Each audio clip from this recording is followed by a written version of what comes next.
I All appreciate right. everything that you guys are doing. I hope the community, gets more involved with you guys, and we look forward to doing this more often. Yeah, definitely. Whenever you guys get closer to opening and you have Yeah, figured out more things, we'll have to have you back on to discuss. pencil something in for like the mid-December time frame. All right, that's not where we're going next. Even though you do look awake and happy today, Don. You know it, always. Get Nate over here. There Nate's we go. Nate's double dipping today. He's got business news now. Go for it, Nate. And Chad's already segued to it as we start the business buzz, but Second Scooters is on the way to E-Town. If you saw our posts, videos, it's going to be near the John Hardin Papa John's. That's a great, they have a great graphics here. I found it because I was looking at the middle red lot. They're the ones that pointed out the Scooters is coming. I believe it was either a garden center or a gas station that was in that area. I think they were hit by tornadoes several years ago, just never rebuilt. Might have been a fire, but the right building on the right side is Papa John's and Baskin Robbins. Then you have the open lot, which is going to be something too. Maybe Chad was right. Maybe we end up with Club One North right there. If not, you do have the Second Scooters. The first one opened on Mulberry earlier this year. So I know people are excited. The good thing about Scooters is it doesn't need a big lot. It's drive-through. I mean, it does have a very big staff, does have a very big lot, so you can put these things anywhere.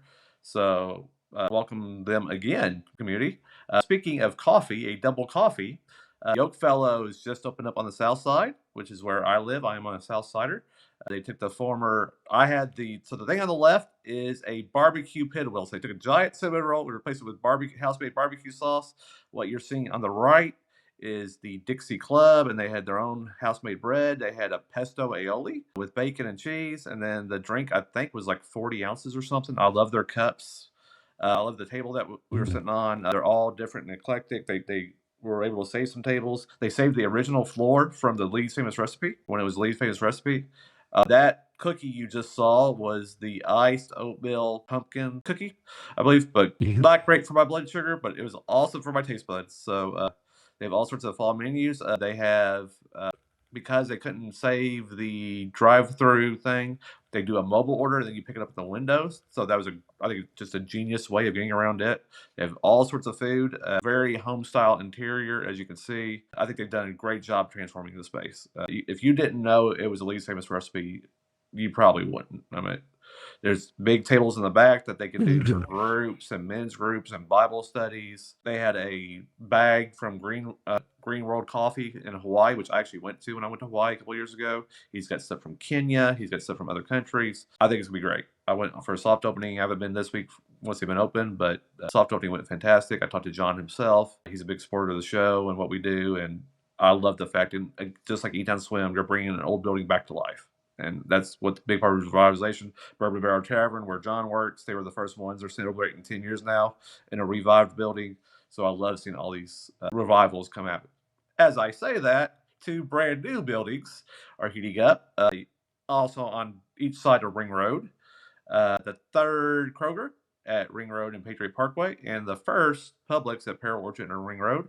That is Kroger there. Good. Goodness, they've gone up so much. And the thing with Kroger is this will be a super, people call it Super Kroger or Kroger Marketplace, whatever we want to call it.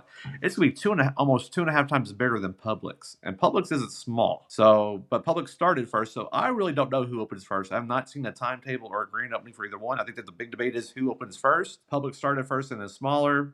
Kroger seems to be working 24/7, 365 at this point. So, but Publix does have their mini mall building pretty much already.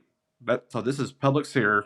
So it's basically angled at the corner, which is kind of so over here to the left as it scrolls over there. That's the mini mall, which will have some stuff.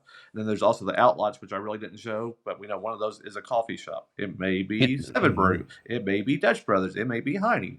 Don't think it'll be Starbucks, because I think they've pretty much partnered with Kroger and other places. But we're getting another coffee shop over there. Wawa, yes. If you've been still on Ring Road, which is one of the hottest parts of the community, Wawa has broken ground. Keen people pointed out it says soon coming instead of coming soon. Somebody just needs to flip those around. but people, so it is soon coming or coming soon. Radcliffe's has already broken ground as well. I haven't been out that way to see theirs, but I would think Radcliffe is going to open first and then E-Town. So that's on the way. If you've been driving around, Digital Duo Upgrades, First Christian Church on Ring Road, as well as Deuster's over on Mulberry have added digital signs. I think Deuster's might be a little bit bigger, but those just went up in probably the last 2 weeks or so. I wonder if they're preparing for the next big Quixie sign war. Be easy enough, but Quixie, You they're know. ready for you. They're geared up. You got to change your sides one at a time. About that, they've got the digital sides. They can just change out every hour if they want to. So I went back and looked to see when the last one was. It was September of last year, so it's been a while. It may be time. Lakers, we've there's only so much we can release at this point. We want them to be able to do their own thing. They did say they were looking at downtown location. Then they gave a little bit more information, and it will be sit down. I would bet that this gets announced in November sometime. I would be shocked if it drags on until December. But we pretty much know, we have an idea where we think it's going to go, but that'll be announced. I think another downtown location. We've got the German American Cafe, which is opening in the old Black Sheep. You've got this. We've got the Revival, Sanctuary, I think is what they're calling it, in the old church. I know you've got possibly stuff coming to Riders. You've got the Courthouse Hotel is supposed to have something. You've got Nicely's that Todd Davis is working on that may have something up there. So downtown just continues to become a hub of activity, and it's a fun place to hang out. It's got a vibe. And the last thing, and I've got our own horror here, is Tim Albach, who has spent millions redoing the mall, and it looks fantastic. It really does. I grew up going to that mall. I think all of us went to the mall at some point, multiple times. I bought my engagement ring there. I bought the wedding ring there. Got video games plenty of times. So many good memories of that mall. He told the News Enterprise it is now confirmed that 2 of the new stores coming to the Belk side will be HomeGoods and Sierra Trading Post. They will not be able to rebrand to City Center until they have a legal battle going on with JCPenney, and they won't be able to change it until City Center until then.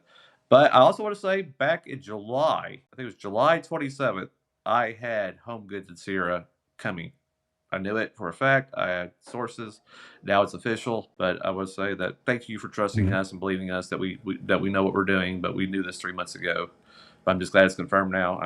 I feel vindicated that yes, we were right. So that's all I've got. I'll go ahead too, and I'll link that News Enterprise article to our link tree, as well as your post too that discussed it from 3 months ago, because the News Enterprise article is pretty good as well. So thank you guys for that, Nate. We will move to events with John. Events.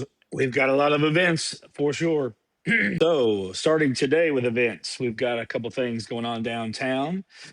Trivia League at Flywheel is tonight. So that started last week. It continues this week. They also have a food truck over there.